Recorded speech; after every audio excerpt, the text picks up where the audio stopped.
आज विद्यालय के विज्ञान सेशन में आप लोगों का एक बार फिर से स्वागत है। जीव जनन कैसे करते हैं, इस चैप्टर को आगे बढ़ाते हुए आज हम लोग समझेंगे पौधों में लैंगिक जनन किस प्रकार होता है। तो अब तक जो हम लोगों ने से पढ़ लिया है वो हमने जनन के बारे में पढ़ लिया, कैसे जनन होता है, कैसे अलैंगिक और लैंगिक जनन में एक डिफरेंस है और क्या है। फिर हमने लैंगिक जनन का एक इंट्रोडक्शन ले लिया कि जो नर और मादा होते हैं उनमें गैमीट्स होते हैं और वो गैमीट्स का जब फर्टिलाइजेशन होता है तभी एक नया जीव की उत्पन्न होता है। तो आज और ये हमने देखा कि ये खाली अगर हम देखें मनुष्य पशु पक्षी में नहीं, ये लैंगिक जनन पौधों जो पौधे होते हैं जो उनमें भी होता है। तो आज हम लोग पौधों में लैंगिक जनन किस प्रकार होता है इसको पढ़ने जा रहे हैं। तो ये जो हमारा पौधों में लैंगिक जनन है इसको हम दो पार्ट्स में पढ़ेंगे। पहला जो हमारा इसका पार्ट है उसमें हम पहले देखेंगे कि नर और मादा पौधों में क्या कौन कौन से ऐसे पार्ट्स हैं जिनको हम नर में लेते हैं और कौन से पार्ट्स को मादा के कैटेगरी में कंसिडर करते हैं। तो जो पुष्पी पौधे होते हैं उनमें होता है नर जनांग और मादा जनांग। नर जनांग को हम कहते हैं पुंकेसर, इंग्लिश में हम कहते हैं स्टेमन। मादा जनांग को हम कहते हैं स्त्री केसर या पिस्टल। ठीक है। जो नर जनांग होता है उसके दो पार्ट्स होते हैं, परागकोश इंग्लिश में एंथर और तंतु फिलामेंट। और मादा जनांग जो होता है उसमें वर्तिकाग्र होता है जिसे हम स्टिग्मा कहते हैं, वर्तिका होता है स्टाइल और अंडाशय ओवरी। सो ये हमने देखे कि प्लांट्स में नर जनांग कितने उसके और हम सब डिवीजन किया है परागकोश और तंतु में, और मादा जनांग को तीन में हमने करा है, स्टिग्मा स्टाइल और ओवरी, वर्तिकाग्र वर्तिका अंडाशय। आज के सेशन में ये जो है ये कहाँ है, कैसे उपस्थित है, इनके बारे में हम पढ़ेंगे। तो ये जो हमारे पुष्प होते हैं अगर हम देखें ये दो प्रकार के होते हैं, एक लिंगी पुष्प होते हैं और दूसरे होते हैं द्विलिंगी।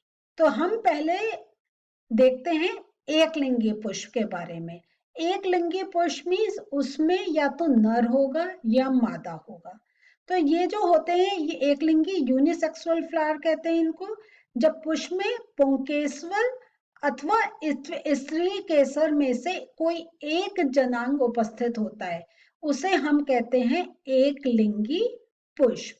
और इसके उदाहरण आ गए जैसे पपीता, तरबूज आदि। दूसरे जो होते हैं वो होते हैं द्विलिंगी। इसमें क्या होता है, पुंकेसर, ये जो पुंकेसर और स्त्री केसर ये दोनों ही प्रेजेंट होते हैं। उन्हें हम कहते हैं उभयलिंगी, द्विलिंगी, बाइसेक्सुअल नाम से, मतलब इसके आप कोई भी एक नाम जो आपको इजी हो रहा है वो याद कर सकते हैं, वो होते हैं। और जैसे गुड़हल है तो सरसों है, ये आ गए आपके बाइसेक्सुअल फ्लावर्स। इसमें मतलब क्या हुआ कि आपके मेल और फीमेल दोनों पार्ट्स प्रेजेंट होते हैं। तो यहाँ पे आप देखें तो ये आपका क्या आ गया, ये एक आपका बुक में ही यही फ्लावर दे रखा है इसलिए मैंने इसमें डाला, कोई और नई की नई पिक्चर डाले कि आप इसको मिला के पढ़ सकते हैं। तो ये आपका स्त्री केसर आ गया, ये आपका आ गया वर्तिकाग्र, ये वर्तिका और ये अंडाशय। और यहाँ पे ये पुंकेसर आ गए, परागकोश ये और तंतु ये। इसको ही अभी हम, और ये आपको एक फ्लावर में दिखाया, इसको अब मैं अलग अलग पिक्चर की हेल्प से आपको समझाऊंगी। पुंकेसर स्टेमन, ये क्या हो गया, ये नर जनांग है जो तंतु तथा परागकोश से मिलकर बना है। तो ये जो पुंकेसर ये क्या होता है, ये हमारा एंथर और फिलामेंट, ये दोनों को मिला के जो पार्ट हम कहते हैं वो होता है पुंकेसर, ये स्टेमन। और ये परागकणों को बनाता है। इसका मतलब क्या हुआ, इसके अंदर जो होता है वो आपके पॉलन ग्रेन्स बनते हैं। तो ये अब आप समझ जाइए, पोलन ग्रेन्स मीन्स ये मेल गैमीट्स इसमें होते हैं, क्योंकि ये हम क्या कौन सा किसका पार्ट पढ़ रहे हैं, जो पुष्प का नर पार्ट है। अब ये जो इसमें जो पोलन ग्रेन्स बनते हैं, ये एंथर के अंदर जो आपके पोलन ग्रेन्स बनते हैं, तो ये पौधों में नर युग्मक होते हैं। परागकण पौधों में नर युग्मक हैं जो सामान्यतः ये पीले रंग के पाउडर जैसे होते हैं। तो आपने ये देखा ना, जैसे ये एंथर और ये फिलामेंट, तो ये एंथर को अगर हम बीच में से काटेंगे तो इसके अंदर हमें ये पोलन ग्रेन्स मिलेंगे, और ये पोलन ग्रेन्स बहुत ही माइन्यूट होते हैं। ये हमें ऐसे इजीली दिखाई नहीं देते हैं, लेकिन थोड़ा पिक्टोरियल उसमें मैं दिखा रही हूँ, थोड़ा पिक्चर की हेल्प से, कि इस प्रकार से होते हैं।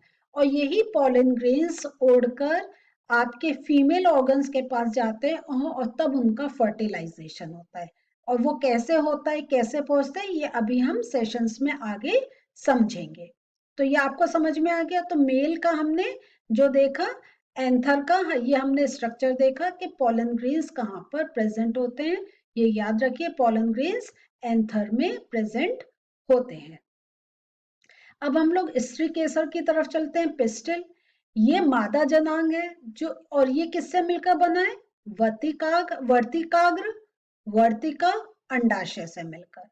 तो वर्तिकाग्र यह क्या हो गया, ये वाला पार्ट स्टिग्मा, वर्तिका ये आ गया स्टाइल, अंडाशय ये आ गया ओवरी। तो ये जो पूरा ये जो पार्ट आपको दिखाया है, आपको ये क्लियर नहीं हो रहा होगा तो देखिए, ये इस टाइप से होता है। ये पूरा जो होता है, इसको ये पूरे को तीनों को मिला के हम कहते हैं पिस्टिल। क्लियर हो गया, या स्त्री केसर, समझ में आ गया। और ये कहाँ होता है, पुष्प के केंद्र में अवस्थित होता है, वहां पे प्रेजेंट होता है। यहाँ पर जब पुष्प आप लेंगे तो उसके सेंटर में आप देखेंगे कि ये होता है। और ये गुड़हल का अगर फूल लेंगे और उसकी पत्तियां हटाएंगे तो बीच में ये स्ट्रक्चर आपको बहुत क्लियर दिखाई देगा। अब हम लोग देखते हैं जो वर्तिकाग्र है, स्टिग्मा। ये देखिए, ये जो फूल होता है इसमें आप ऐसे लंबा, यहाँ जो ये एक आपको फूला सा स्ट्रक्चर दिखाई दे रहा है, ये आ गया आपका स्टिग्मा, ये मादा फीमेल पार्ट है। और इस स्टिग्मा पर जो परागकण, जो अभी हमने पोलन ग्रेन्स देखे थे, वो उड़ते हुए इस पर आते हैं और इससे चिपक जाते हैं, क्योंकि ये एक चिपचिपा होता है, इसमें थोड़ा सा एक ऐसा स्टिकी थिंग होता है, जो पोलन ग्रेन्स आते हैं वो आकर इस पे चिपक जाते हैं। तो ये आपको एक और मैंने फ्लावर का फोटो दिखाई है, कुछ पहचानेंगे स्टिग्मा कहाँ है, वर्तिकाग्र, उंगली रख के सोचिए। चलिए आप अब चेक करिए, आपने ठीक सोचा, ये है वर्तिका, ठीक है। और यहाँ इससे नहीं कंफ्यूज करिएगा, क्योंकि ये हमारा, ये जो आपको स्ट्रक्चर दिखाए हैं, ये आपके क्या है, ये एंथर है ना, ये मेल पार्ट है। और ये जो सेंटर में होता है ये फीमेल पार्ट होता है। तो इसलिए मैंने आपको ऐसे करके दिखाया कि आप पहचान सकें कि वर्तिकाग्र स्टिग्मा क्या है, इसका कार्य क्या है। तो जो अभी हमने कहा था वही कार्य है कि ये परागकण की क्रिया करता है, मींस ये पोलन ग्रेन्स को अपनी तरफ खींचता है, और जब इस पर आते हैं तो उनको चिपका कर रखता है। क्यों चिपका कर रखता है, अभी हम समझेंगे। अब इसके बाद आता है हमारा वर्तिका स्टाइल। ये क्या है, एक ट्यूब टाइप पार्ट है ना। तो यहाँ जो अभी देखा था ये क्या था, वर्तिकाग्र है ना, स्टिग्मा था, ये स्टिग्मा था। इसके बाद आ गया आपका स्टाइल। और ये क्या करता है, ये जो वर्तिकाग्र है, अंडाशय को ये वर्तिका जोड़ती है। तो इसके नीचे आपका अंडाशय आएगा, जो अभी हम इसके बाद वाले स्लाइड में देखेंगे। तो पहले आप इसलिए हम लाइन से चल रहे हैं। तो ये स्टिग्मा, और इसको कहते हैं स्टाइल या वर्तिकाग्र और वर्तिका। और ये इसका काम है कि ये अंडाशय से वर्तिकाग्र को जोड़ता है। चलिए अब आप इस फोटो में पहचानिए कहाँ है वर्तिकाग्र। उंगली रखिए, देखते हैं आपने ठीक सोचा, ये है वर्तिकाग्र।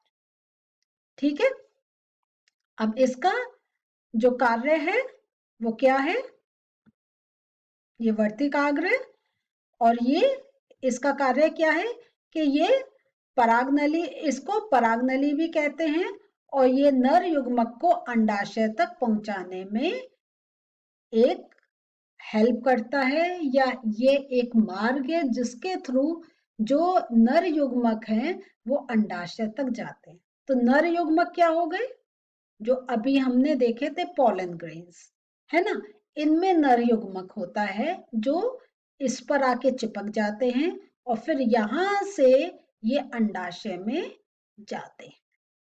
अब आपको समझ में आया, तो किस प्रकार जो नर युग्मक हैं वो जो मादा युग्मक है उसके साथ मिलते हैं। अब हम अंडाशय को देखते हैं, तो हमने क्या देख लिया था, स्टिग्मा देख लिया, ये स्टाइल देख लिया, वर्तिकाग्र और वर्तिका देख ली।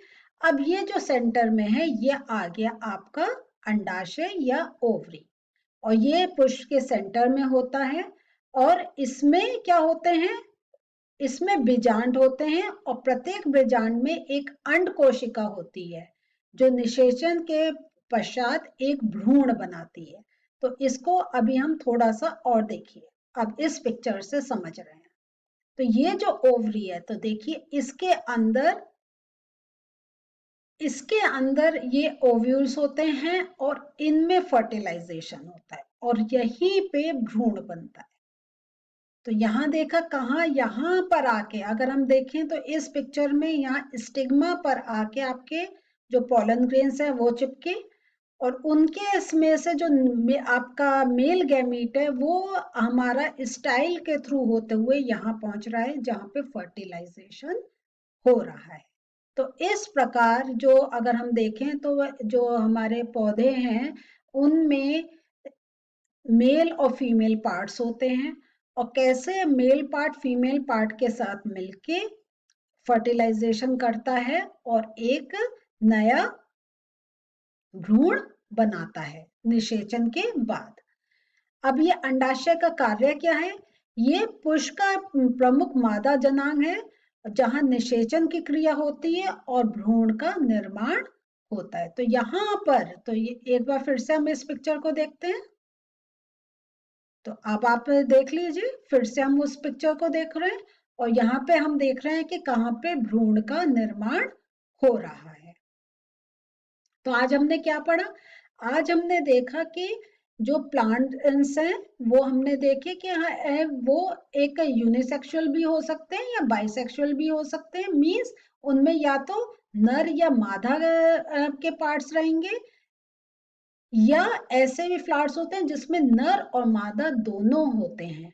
और नर पार्ट्स कौन से हैं फ्लावर के वो हमने पढ़ लिए, फीमेल पार्ट्स कौन से हैं वो भी हमने पढ़ लिए, और ये भी हमने देख लिया कि कैसे जो गैमीट्स हैं वो फर्टिलाइजेशन का प्रोसेस करते हैं। अगले सेशन में ये प्लांट के रिप्रोडक्शन का थोड़ा सा और पार्ट लेंगे और इसको थोड़ा सा और डिटेल में समझेंगे।